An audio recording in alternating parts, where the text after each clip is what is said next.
بسم اللہ الرحمن الرحیم۔ السلام علیکم۔ حضرت علی رضی اللہ تعالیٰ عنہ کو نبی کریم صلی اللہ علیہ وآلہ وسلم نے یمن بھیجا تھا۔ وہاں کے لوگ شیر کا شکار کرنے کے لیے گڑھا کھودا کرتے تھے اور مختلف تدبیروں سے شیر کو اس گڑھے میں گرا کر اس کا شکار کرتے تھے۔ ایک دن انہوں نے ایسا ہی ایک گڑھا کھودا اور شیر کو اس میں گرا لیا۔ آس پاس کے لوگ تماشا دیکھنے کے لیے گڑھے کے ارد گرد جمع ہو گئے اور اتنی دھکم پیل ہوئی کہ ایک آدمی اپنا توازن برقرار نہ رکھ سکا اور گڑھے میں گرنے لگا۔ گرتے گرتے اس نے سنبھلنے کے لیے ایک پاس کھڑے ہوئے آدمی کا ہاتھ پکڑا۔ اس سے دوسرے آدمی کے بھی پاؤں اکھڑ گئے اور وہ بھی گرنے لگا۔ اس نے سنبھلنے کے لیے ایک تیسرے آدمی کا ہاتھ پکڑا اور تیسرے نے چوتھے کا، یہاں تک کہ چاروں گڑھے میں آ رہے۔ شیر ابھی زندہ تھا، اس نے چاروں کو اتنا زخمی کیا کہ وہیں ان کی موت واقع ہو گئی۔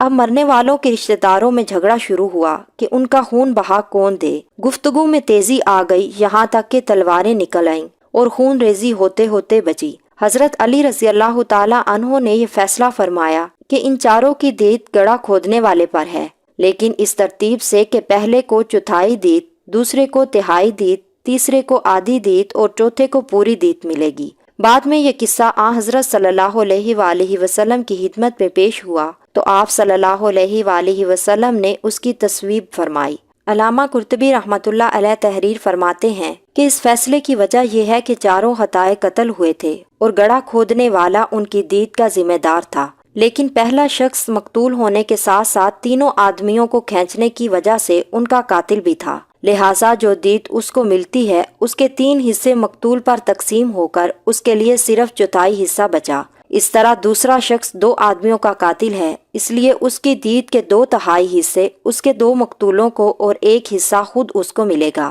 تیسرا شخص ایک آدمی کا قاتل تھا، اس کے لیے آدھی دیت اس کے مقتول کی اور آدھی دیت خود اس کی ہوگی، اور چوتھے نے کسی کو نہیں کھینچا، اس لیے اسے پوری دیت ملے گی۔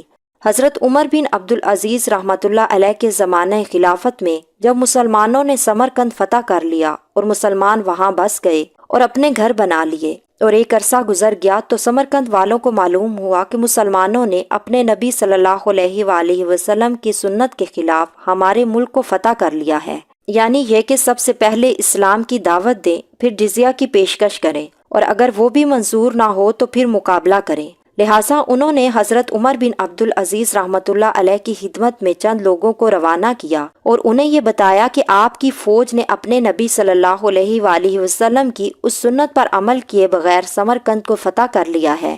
حضرت عمر بن عبدالعزیز رحمۃ اللہ علیہ نے سمرقند کے قاضی کو حکم دیا کہ عدالت قائم کرو، پھر اگر یہ بات صحیح ثابت ہو جائے تو مسلمان فوجوں کو حکم دیں کہ سمرقند چھوڑ کر باہر کھڑے ہو جائیں، پھر اس سنت پر عمل کریں۔ چنانچہ قاضی نے ایسے ہی کیا۔ وہ بات صحیح ثابت ہوئی تو مسلمانوں نے سمرقند خالی کر دیا اور شہر سے باہر جا کر کھڑے ہو گئے۔